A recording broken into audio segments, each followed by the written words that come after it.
Hello everyone, today we are going to solve question number 2.35 from Fundamental of Electric Circuits by Alexandra and Zellico. The question is that we have to calculate V0 and I0 which is shown in the circuit here and there. हमें असल में circuit के अंदर solve करने से पहले हमें ये पता होना चाहिए कि किसी रजिस्टर जो कि पैरेलल और सीरीज़ में लगे हैं तो कैसे सॉल्व होते हैं और उनकी पहचान होनी चाहिए।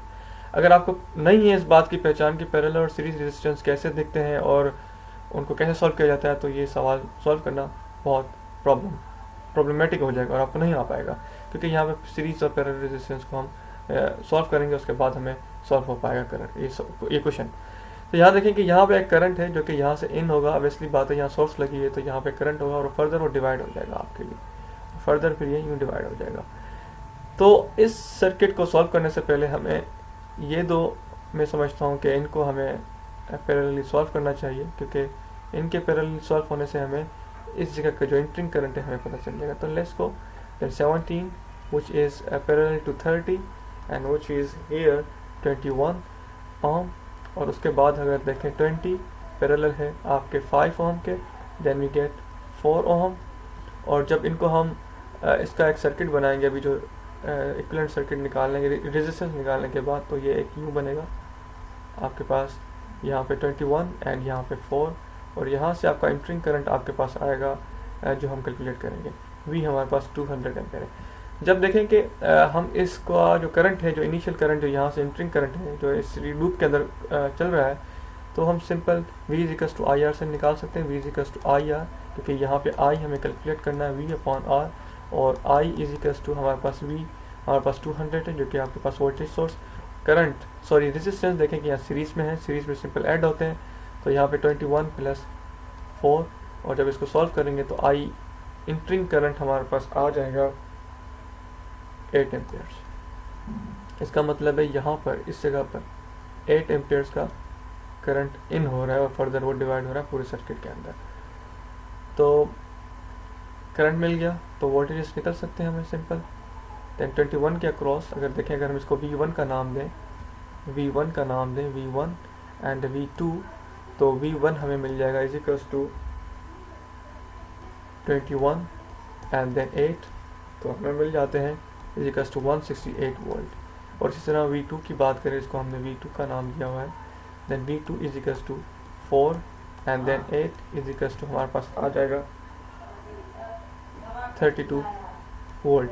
देखिए ये दो वोल्टेजेस आ गए। अगर हम इस सर्किट को दोबारा इस कंडीशन में ले आएँ, जो ये सर्किट है आपका ये वाला, इस सर्किट को दोबारा इस कंडीशन में ले आएँ तो ऑब्वियसली बात है ये एक्सपेंड हो जाएगा। आपके पास जो 21 है वो 70 और 30 के बराबर हो जाएंगे, और हमारे पास 20 और 5 हमारे पास 4 के बराबर है, तो ये यहाँ पे यूँ हो जाएगा। अगर हम कह रहे हैं कि यहाँ पर 168 वोल्ट है, यहाँ पर हमने कहा, क्योंकि ये देखें ये 21 को जब हमने ओपन किया और 4 ओम को ओपन किया तो ये दोनों पैरेलल ही सॉल्व हुए थे, पैरेलल ही हो गए। हमें पता है पैरेलल सर्किट के अंदर जो पैरेलल सर्किट्स होते हैं उनके अंदर रेजिस्टेंस या पैरेलल सर्किट जो भी एलिमेंट होते हैं इलेक्ट्रिकल, उनके अंदर वोल्टेज सेम रहते हैं। तो जो करंट यहाँ वोल्टेज यहाँ पे 20 ओम के अक्रॉस अपेयर हो रहे होंगे, वो यहाँ पर 5 ओम के अक्रॉस भी अपेयर हो रहे होंगे। जो 70 के अक्रॉस होंगे तो वो जाहिर सी बात है 30 के अक्रॉस भी हो रहे होंगे। तो यहाँ पे देखें, जब हमने कहा कि 168 वोल्टेज है, 168 वोल्टेज यहाँ पे 70 के अक्रॉस है, तो जाहिर सी बात है यहाँ पे 168 30 के अक्रॉस भी होंगे।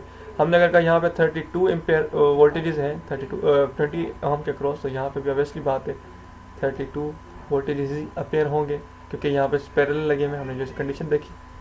तो हमें अगर करंट मालूम करना हो I1 का, जो कि हमने जैसे V1 का नाम इन्हें दिया था V1, क्योंकि ये दोनों सेम है, तो यहाँ पे I1 को अगर हम कैलकुलेट करें तो सिंपल हम कहेंगे I1 is equals to V1 upon 70, then we have V1 जो कि हमने 168 अपॉन 70 हो जाएगा, क्योंकि V1 हमने यहाँ कैलकुलेट किया था तो यहाँ पर भी यही आ जाएगा। तो इसके बाद जब हम सॉल्व करेंगे तो हमारे पास आ जाता है 2.4 एम्पियर्स। और अगर I2 की बात करें तो हमारे पास आ जाता है V2 अपॉन 7 यहाँ पे कितने हैं 20, then is equals to V2 हमारे पास कितना है 32, और उसके बाद 20 एंड इज इक्वल्स टू हमारे पास हो जाएगा आपका 1.6 एम्पेयर्स यहाँ पे सॉल्व। जब हमें यहाँ till now we have calculated I1 जो कि 70 ओम के अक्रॉस है और I2 जो कि 20 ओम के अक्रॉस है, और इसी तरह से वोल्टेजेस भी हमने कैलकुलेट कर लिए हैं। 168 जो कि 70 और उसके बाद 32 जो कि 20 ओम के अक्रॉस है। तो जब हम इनको फर्दर सॉल्व करेंगे, देखें हमें एक चीज़ समझनी पड़ेगी। जैसे यहाँ पर एक करंट 8 एम्पेयर आ रहा था, वो फर्दर डिवाइड हो रहा था इस पोर्शन के अंदर, और उसके बाद हमारे पास 2.4 एम्पेयर के अंदर। तो वही करंट 2.4 एम्पेयर देखें कि कुछ यहाँ से यहाँ जा रहा है आपके पास I0 की तरफ, और कुछ करंट आपके पास I2 की तरफ आ रहा है। तो अगर हम I0 निकालना चाहें तो I0 इज इक्वल्स टू आपके पास आता है 2.4 जो कि I1 है, माइनस 1.6 जो कि आपके पास I2 है। इन दोनों का देखें कि सब्सट्रैक्शन आपके पास I0 आ जाता है इज इक्वल्स टू आपके पास आ जाता है 0.8 एम्पेयर्स। अब ये कैसे आया, मैं आपको दोबारा रिपीट करूं। देखें एक करंट जो कि 2.8 हमारे पास सीधा आ रहा है, इस तरफ जा रहा है। 2.4 जो I1 है वो डिवाइड हो रहा है एक I0 की कंडीशन में और एक I2 की कंडीशन में। अगर हम कहें कि ये करंट 2.4 जो जब डिवाइड होगा उसकी वजह से I2 अगर हम इसमें से I1 से सब्ट्रैक्ट करें, जो रिमेनिंग करंट यहाँ जाएगा। देखें दोबारा मैं बताता चलूँ, I1 जो है डिवाइड हुआ एक तो 1.6 के अंदर और बाकी I0 के अंदर, यानी 2.4 में से जो करंट था वो 1.6 आपके पास 20 ओम के अक्रॉस चला गया, 20 ओम की तरफ, और बाकी रिमेनिंग I0 की कंडीशन में चला गया। तो जाहिर सी बात है हम डिवाइड करेंगे।